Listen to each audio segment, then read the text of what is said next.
속 화제 인물을 직접 만나봅니다. 김반장의 픽.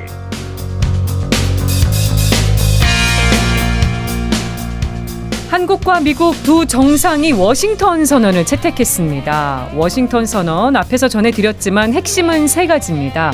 첫째, 한미 핵협의 그룹 창설. 둘째, 미군의 전략자산 한반도 전개. 셋째, 핵 확산 금지 조약 준수 재확인.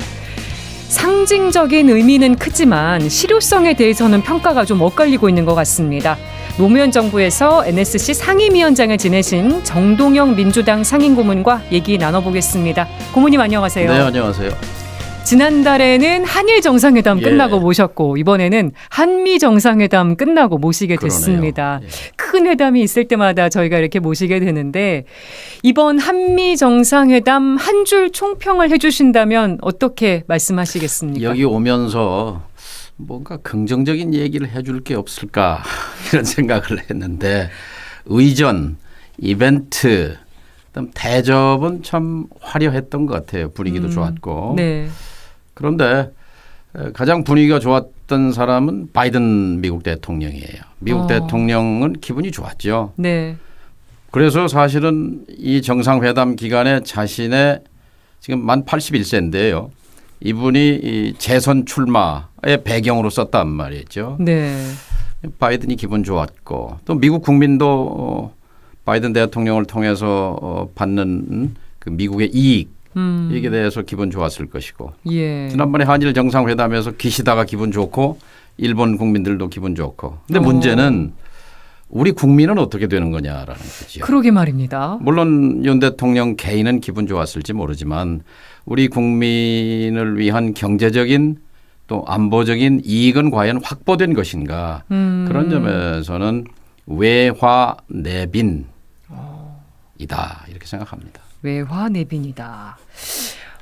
이번에 어쨌든 가장 눈에 띄는 성과로 뭐 대통령실도 꼽고 있는 게 워싱턴 선언입니다. 확장 억제를 강화했다고 하는 건데 이게 또 뭐 문서화한 건 처음이라고 해서 더 또 처음이죠. 의미가 있는 것 같기도 합니다. 워싱턴 선언은 어떻게 보셨습니까? 한마디로 말하면 북한이 핵으로 서울을 공격하면 미국이 핵으로 평양을 잿더미로 만들어주겠다는 문서의 약속이죠. 그렇죠. 예. 그런데 그렇게 됐을 때 한반도는 뭐가 됩니까? 잿더미가 돼 있겠죠. 평양만 잿더미가 아니라 한반도 전체가 전체가요. 끔찍하죠. 상상하기만 해도요. 네. 핵심은 사실은 이런 사태를 어떻게 하면 예방할 수 있을까 하는데 초점이 맞춰져 있어야 하는데 번지수가 틀렸습니다. 그러니까 북에 대한 증오와 적대감에 사로잡힌 나머지 압도적인 힘, 특히 뭐 세계적인 패권 국가죠. 미국의 핵 무력을 이용해서 북을 압도하고 억제하겠다는 발상인데요. 과연 그것이 가진 위험성 이런 부분에 대한 고민 그리고 고심 이런 게 보이지 않는 게 참 아쉽습니다. 안타깝습니다. 그래도 또 한미 동맹의 의미를 또 잘 담아낸 거 아니냐 이렇게 또 상징적인 의미를 보는 분들도 있긴 있는 것 같긴 합니다만. 네, 기본적으로 이제 동맹이라는 건 뭘까요? 그러니까 한미 동맹은 6.25의 그런 되풀이를 막겠다는 군사 맹약인데요. 예. 근데 이제 탈냉전 이후에도 우리가 확장 억제라는 말을 많이 쓰면서도 그게 무슨 뜻인가? 확장이라는 말이 단어가 들어가 있고 억제가 들어 있잖아요. 예. 근데 이제 핵무기에 있어서 핵무기는 공식적으로 세계 그 유엔 상임 이사국 P5 5나라만 갖고 있는 걸로 돼 있잖아요. 네. 그런데 이제 그 미국이 본토가 핵으로 공격받을 때는 직접 보복하는 것 이것을 직접 억제라고 그러고 예. 그런데 미국 말고 미국의 동맹국이 핵 공격을 받았을 때는 이것을 미국 본토에서 확장해서 다른 나라지만 동맹국도 대신해서 핵 보복을 해준다 이런 뜻이에요. 대신 보복. 그런 확장 억제 약속, 핵 우산 약속은 50년대부터 쭉 있어 왔죠. 그런데 이것이 이제 문서화됐다는 것, 이것에 이제 의미를 갖습니다만 그러나 보수 쪽에서조차도 불만이 터져 나오는 것 같습니다. 네, 반응이 아주 좋지는 않아요. 빈 껍데기다라는 얘기와 함께 이 수준에 못 미치는 거죠. 예를 들면 일본은 핵 재처리를 할 수 있는 허가를 미국으로부터 받고 있습니다. 예. 언제든지 핵무기를 만들 수 있는 허가를 받고 있는 거죠. 호주는 미국으로부터 핵 잠수함을 들여온단 말이죠. 예. 그리고 그동안 보수 쪽에서 주장해왔던 전술핵을 배치해달라 한국에 유럽처럼 네.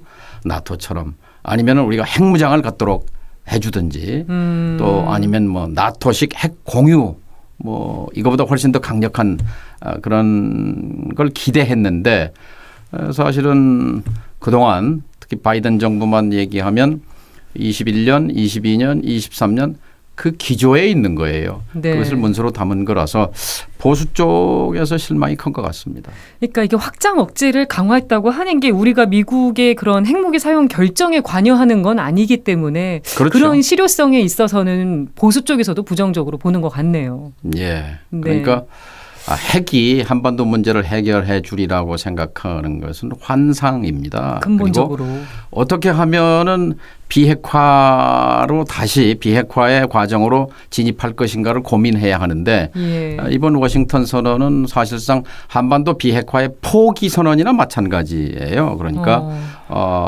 핵에는 핵으로 이에는 이로 맞서겠다는 것 그 이상도 이하도 아닌 것 같습니다. 네. 이번에 새로 만들기로 한 협의체 핵협의 예. 그룹 NCG를 신설하기로 한 거는 기존의 협의체를 좀 강화한 개념으로 보이긴 합니다. 이건 어떻게 보셨습니까? 기존에 지금 바이든 정부하고 그 윤 정부가 하고 있는 그 핵 확장 억제를 위한 고위 협의체 있죠. EDSCG 뭐 어려운 뭐 다 저 약자로 되어 있는데 그것은 차관급 대화예요. 네. 한미 간에. 근데 지금 만들어진 NCG라는 건 뉴클리어 컨설터티브 네. 그룹 이렇게 되어 있는데 이거는 차관 복급이란 말이에요. 그 아래급이에요. 그럼 과연 물론 뭐 내용이 중요하겠습니다만 이 NCG 그룹이라는 것이 과연 이 한반도의 평화를 핵으로부터의 위협을 어떻게 실효적으로 억제하고 감소할 수 있을 것인지 그것은 좀 두고 봐야 할 일입니다. 네. 어쨌든 실효성에 대해서는 좀 예. 의문을 갖는 시각이 많은 것 같습니다. NCG가 만들어졌다고 해서 북이 핵실험 안 하고 뭐 탄도미사일 안 쏘고 그럴 리는 없거든요. 예.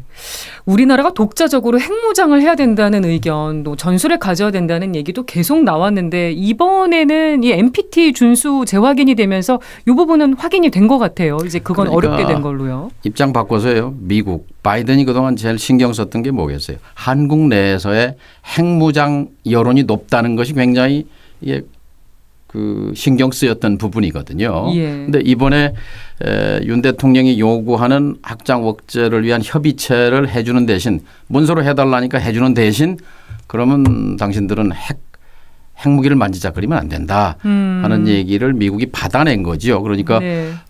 우리는 핵은 안 갖겠다는 걸 입장을 다시 이제 선언한 건데 여기서 중요한 부분은 이것을 윤 대통령과 정상이 발표 전에 중국에게 알려주고 협의했다는 겁니다. 네, 그 부분도 그러니까, 되게 눈길을 끌었어요. 그러니까 사실은 한반도 문제와 관련해서 미국과 중국이라는 전 세계 G1, G2 이 두 나라가 우리 머리 위에서 또 은밀한 대화를 주고받는 거죠. 그러니까 여기에서 실종된 것은 우리의 자체의 목소리, 주체적인 목소리가 들리지 않는 것이 안타깝습니다. 네, 미중 사이에 끼어 있는 우리의 현실 다시 직시를 하게 되는데요. 그렇다면 사실은 이 미국이 우리에게 명시적으로 그 NPT 체제를 준수하면서 자체 핵무장을 포기하면 그걸 지렛대로 해서 뭘 받아야죠. 그러게요. 반대급부로. 거기서 딜을 대신 했으면. 그러면 이 핵 문제로 해서 위협받고 있는 한반도 평화를 담보하기 위해서 중국을 끌어들여서 미중 남북 간의 사자 테이블을 만들자라든지 그런 창의적인 해법을 제시하고 적극적으로 강대국을 움직이려는 그런 노력이 안 보였다는 것이 좀 네. 안타깝죠. 핵탄두를 탑재한 전략 핵잠수함 같은 이런 한반도에 전개하는 것도 네. 이번에 워싱턴 선언에 들어가 있습니다. 요거는 좀 실질적인 도움이 될 수 있을까요? 한반도 평화에요? 전략 자산 이것도 뭐 말을 어렵게 해서 그런데요. 핵 폭격기, 핵무기를 탑재할 수 있는 폭격기 이게 괌에 있습니다. 3,500km 네. 떨어진 또 스텔스 전투기, 그러니까 레이더에 잡히지 않는 100m 높이로 떠서 이렇게 평양 상공에 나타날 수 있는 2시간이면 날아옵니다. 네. 이런 것들은 이제 전략 자산, 또 핵 항공모함, 그리고 또 이 SLBM이라고 그래서 잠수함에서 그 핵탄두를 쏘아 올리는 네. 이제 이런 것들이 이제 전략 자산이라고 하는데 한미 군사 연습 때마다 수시로 전개되어 왔어요. 네. 그 중에 하나이기 때문에 그것 때문에 북한이 겁먹어서 뭘 자제하고 그럴 리는 없을 겁니다. 큰 실효성이 있다고 보진 않으시는 예. 거고요. 우크라이나 무기 지원이 언급되지 않은 건 좀 다행이라고 얘기하시는 분들이 좀 많은 것 같습니다. 요건은 어떻게 보셨습니까? 겉으로 보면은 최악은 면했다. 말하자면 우크라이나 그 포탄 수송 지원해 준 걸 포함해서 무기 지원을 또 공식적으로 언급했으면 큰일 날 뻔했는데 그거는 성명이 없다 이랬는데 자세히 성명문을 뜯어보면 공동 성명을 뜯어보면 우크라이나를 침공한 러시아에 대한 강력한 비판과 함께 거기에 뭐라고 돼 있냐면 정치, 안보, 경제, 인도적 지원을 계속한다 돼 있어요. 네. 경제, 인도적 지원은 해온 거고 거기에 안보 지원이 뭐예요? 이 불씨가 거기 심어져 있는 겁니다. 앞으로도 그러니까 윤 대통령은 이미 워싱턴 출발 전에 여기서 큰 일을 저지르고 갔습니다. 사실 내신 인터뷰에서 그렇게 언급을 하지 했으니까. 않고 갔어도 될 일인데 로이터 예. 통신과 워싱턴 포스트를 불러서 인터뷰를 하면서 한반도 주변의 강대국 우리와 경제적 안보적 이해관계가 있는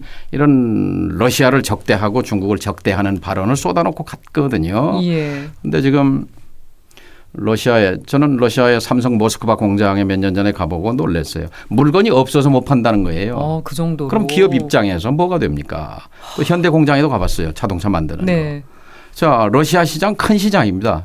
상대적으로. 네. 거기 지금 1년 동안 20% 수출이 급감했습니다. 여기다가 이거 기름을 부었고 거기다가 러시아가 당신들이 그렇게 우크라이나에 살상 무기를 지원하면 우리가 북에다가 첨단 무기를 지원할 수 있다. 그러니까 첨단 군사 기술을 제공하면 우리 안보가 그만큼 위험해지는 거지 않습니까? 예. 자해 행위입니다. 자해 행위. 참. 오늘 4.27 판문점 선언 5주년이 되는 날이기도 합니다. 그래서 또 여러 가지로 감회가 새로우실 것 같아요. 워싱턴 선언을 보면서 판문점 선언을 다시 생각하면 어떤 기분이 드실지 들어보고 싶네요. 예. 4.27 오늘 이제 4년인데요. 참 정치가 중요하다. 국제 정치를 포함해서 지도자가 중요하다. 또 노선이 중요하다. 그러니까 오늘 이 사태는 사실 윤 대통령이 후보 시절에 이미 예고했어요. 선제 타격, 압도적 힘에 의한 평화 이미 노선을 얘기했거든요. 그러니까 네. 우리 국민들께서 지도자를 선택할 때는 반드시 사생활도 중요하지만 노선을 봐야 합니다. 과연 대한민국을 어떻게 끌고 갈 것인지 이미 네. 이렇게 끌고 갈 것으로 예정돼 있던 분이 지도자가 된 거예요. 예. 자, 4월 27일 그것은 이런 선언이었죠. 우리 기억하지 않습니까? 한반도에서의 긴장 완화, 남북 협력, 남북 관계 개선 그리고 평화 체제 네. 이 목표를 향해서 가자라는 아주 역사적인 선언이었고 그 비무장지대 그 군사 분계선에 남북 지도자가 밀담을 나누기도 하고 네. 또 그리고 그 뒤에 백두산이 보통 산입니까? 같이 또 그러면 갔었고. 남북 정상이 손을 맞잡고 섰죠. 그때 제일 경기를 일으킨 사람이 누구였을까요? 중국과 미국입니다. 이 사람들이 박정희 시대에 표방했던 자주평화 민족대단결의 그 3대 원칙 노선에 입각해서 자신들의 문제를 자신들이 풀어갈지도 모르겠구나라는 미국과 중국은 지금 한반도의 주인이라고 생각하는데 네. 그런데 아무 일도 못했어요. 그거 참 안타까운데요. 네, 어쨌든 5년 전 4.27 때는 우리가 평화체제의 문턱을 넘을 뻔했고 5년이 지난 지금은 핵전쟁의 지옥문이 열릴지도 모르는 그런 공포 앞에 서 있는 겁니다. 좀 정치가 중요해요. 극과 지도자와 극의 노선이 상황이 중요해요. 된 것 같은데 윤 대통령은 북한의 비핵화를 전제로 하는 담대한 구상을 북한에 제안했는데 북한은 거부를 했습니다. 그리고 교착 상태는 길어지고 있고요. 이런 상황을 어떻게 좀 개선해 나갈 수 있을지. 담대한 구상을 10번 얘기해도 북한은 움직이지 않습니다. 결국 핵심은요. 미국에게 키가 있는데요. 네. 그 핵심을 건드려야죠. 4.27이 가능했던 게 뭔 줄 아세요? 그게 뭐냐면요. 평창 올림픽을 평화롭게 치르기 위해서 그 당시에 문재인 대통령이 미국에 대해서 3월 달에 예정된 한미 군사연습을 연기합시다라고 제안했습니다. 그랬죠. 그러니 여기에서 화답해서 나온 것이 남북 대화의 문이 열리고 북미 정상회담으로 이어진 겁니다. 예. 그런데 중요한 건 그렇게 열린 2018년 6월 10일 싱가포르 북미 정상회담 트럼프 김정은 그리고 네. 1년 뒤에 판문점에서 만난 6월 달 2019년이죠. 예. 김정은 트럼프의 재회. 그때 트럼프 대통령이 이렇게 말했어요. 한미 군사연습은 내가 보기엔 너무 도발적이다. 너무 도전적이다. 이건 쓸데없는 돈만 먹는 그런 전쟁 노름이다. 당장 중단하겠다. 라고 미국의 군 통수권자가 북한 지도자에게 2번 얘기했어요. 2번 약속했어요. 결국 여기서 출발해야 합니다. 자, 이거 일단 좀 연기하고 유예할 테니까 네. 대화를 하자면 나오지요. 근데 그 얘기 없이 그냥은 안 되는 핵 거죠. 포기하고 나오라고 하니까. 그러면서 계속 힘으로 압도하겠다 그러면서 그동안 이 시뮬레이션 가상 훈련 했던 것을 실병력으로 기동 훈련을 하고 항공모함이 출동하고 이 폭격기가 출동하고 하는 걸로 북이 굴복한다. 천만의 말씀입니다. 지금 한미일 공조가 점점 더 강화되고 있는 상황은 어떻게 바라보십니까? 이것은 역사가 거꾸로 가고 있는 거죠. 지금 북경에 있는 미국의 암참, 미국 기업가들이 북경에서 활동을 하잖아요. 네. 그 미국 상공회의소. 지금 더 긴밀하게 중국에 투자하고 협력하는 것을 더 파고들고 있습니다. 독일 총리, 프랑스 대통령 중국 찾아오잖아요. 일본도 미국과 공조하면서도 지난 5년 동안 일본의 기업이 비약적으로 더 들어갔습니다. 중국에. 네. 그런데 우리는 미국에 밀착하면서 삼성이 밀려날 판이에요. 10년 내에 삼성 반도체, 하이닉스 반도체 공장 철수하라는 거 아닙니까? 자해가 진행되고 있습니다. 적어도 이번에 워싱턴에 가서 그렇게 바이든 대통령을 기쁘게 해줬다면 윤 대통령이 최소한 우리 삼성과 하이닉스 반도체가 전 세계 반도체 시장의 절반을 차지하는 중국에서 어떻게 철수합니까? 강하게 이걸 좀 얘기를 유예를 했어야 좀 되는데. 연기해 주든지 풀어달라고 하는 그런 얘기를 했어야죠. 반대급을 받았어야죠. 네. 미국을 기쁘게 했으면 우리도 받을 권리가 있잖아요. 경제 왜 부문 우리 성과가 대통령이 이번에 좀 약해 보이긴 합니다. 무성의하죠. 우리 국민이 우리 기업이 그렇게 애타하고 그것이 우리의 먹고 사는 문제인데 여기에 우리 대통령이 정상회담에 의제로도 올리지 않은 것 저는 이것은 참 개탄스럽습니다. 오히려 미국 기자가 질문을 한 이런 상황을. 그렇죠. 미국 기자가 당신이 친구라면서 거기에 저 한국에 네. 기업이 해를 끼치고 있지 않느냐라고 직답하니까 거기 답했어요.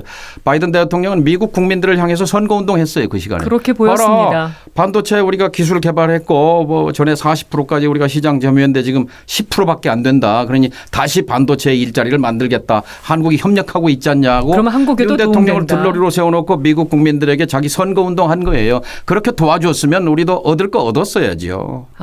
아쉬움이 남는 부분인데요. 노회한 바이든 대통령에게 철저하게 당한 외교라고 생각합니다. 국빈 방문 중에 재선을 그러니까 선언한 것도 환대하고 네. 이건 미국 그 국가 예산으로 대접한 거죠. 이렇게 환대하고 그 의전 잘하고 하면서 사실은 알맹이는 미국이 다 가져간 거죠. 네. 시간이 다 돼서 마지막 질문을 짧고 굵게 드려야 될 것 같습니다. 민주당 상황 지금 돈봉투 파문으로 좀 미온적으로 대응하는 거 아니냐는 얘기가 계속 나오고 있거든요. 어떻게 보십니까? 맞습니다. 철저하게 대응해야 합니다. 왜냐하면요. 민주당은 돈과 정치, 돈과 선거를 끊어낸 역사를 만들어온 전통이 있는 정당입니다. 네. 2004년, 20년이죠. 20년 전 이전의 한국 정치, 한국 선거와 2004년 이후는 완전히 다릅니다. 열린 우리당이라는 당이 있었습니다. 민주당이 네. 전신이지요. 공직선거법 전면 개정을 통해서 지금 유권자들이 문화가 달라졌잖아요. 후보자한테 뭐 밥 얻어먹으면 50배를 물어내야 하고 예. 그리고 선거를 공영제로 후보자는 말은 풀되 입은 풀되 돈은 묶는 그런 깨끗한 선거의 기원을 만든 민주당인데 이런 구태 정치로부터 철연하고 네. 내년 총선에서 차별화하기 위해서는 바로 이런 구태 정치로부터의 완전한 절연과 새로 온 거듭남이 필요하다고 생각합니다. 대의원제 개혁도 필요하다고 보십니까? 뭐 구체적으로는 제가 대안을 갖고 있지 않습니다만 전면적인 개혁이 필요하다고 생각합니다. 그렇게 보시는군요. 알겠습니다. 지금까지 정동영 민주당 상임고문과 얘기 나눠봤습니다. 오늘 말씀 나눠주셔서 고맙습니다. 네, 감사합니다.